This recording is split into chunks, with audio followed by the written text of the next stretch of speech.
As 2018 marks the 100th anniversary to the end of World War I, a unique exhibition is touring the country, with its final stop now at the Art Gallery of Swift Current. Keepsakes of Conflict is a rare opportunity to view wartime souvenirs or trench art. Julia Kruger is a researcher with the exhibition and explains trench art in more detail. And what it basically is it's moving away from the idea of defining trench art as a set group of objects.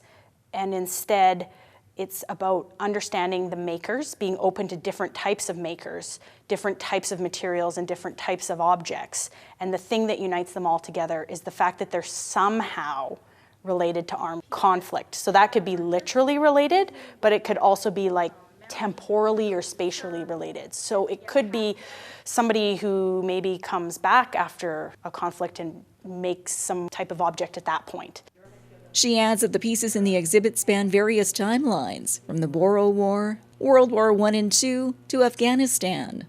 Mementos collected from museums and armories across the country, all with the focus of educating the viewing public of the numerous war efforts and the psychological aspects soldiers faced while on duty, and in later years through convalescence upon returning home.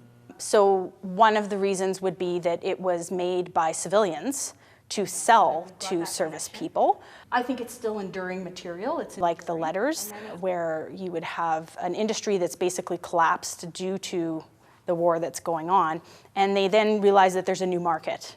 So they could sell little bits of beautiful embroidery to soldiers that would then mail that back home to their loved ones. A reason that somebody who serves might make it is what we talked about in the lecture today, was this idea of psychologically working through some of those difficult times in one's life, when it has to do with the industrial war machine being uncontrollable, and maybe there's a little bit of control that you can get back by taking that bullet that was designed to kill you and bringing humanity back into it by making it into something that you then control, like a lighter. It can also be a way to remember the war, and in fact, it's been known that people would travel back to an area of conflict and then buy trench art from the civilians who were there digging up the materials and then making them into trench art. And with over 80 pieces ranging from brass, metal, to wood, the exhibit is set up in a unique fashion for the viewing public. The goal was to try and make sure that they're maneuvered around the space so that when the viewer or the audience comes in, that they aren't bombarded with so many objects, that they actually have time to sit and look and contemplate the different pieces. So some of the works we have gathered together in a bit of a collection of smaller items all together. And then that was kind of in order for people to spend time sitting and looking at the individual pieces. And I think that's, it was a time before television. It was a time when people were more familiar with handmade objects, and there was more of an appreciation of handmade. And so this work, we have an amazing tea set that you would never know. It's totally transformed the objects that it was made from, which was bullets and shell casings. But it's a very stunning, almost Art Deco style of tea set. An intriguing exhibition, which is spurring conversation among visitors to the Art Gallery of Swift Current, while reflecting on a personal side to the war. So I put a name and a face to the pieces.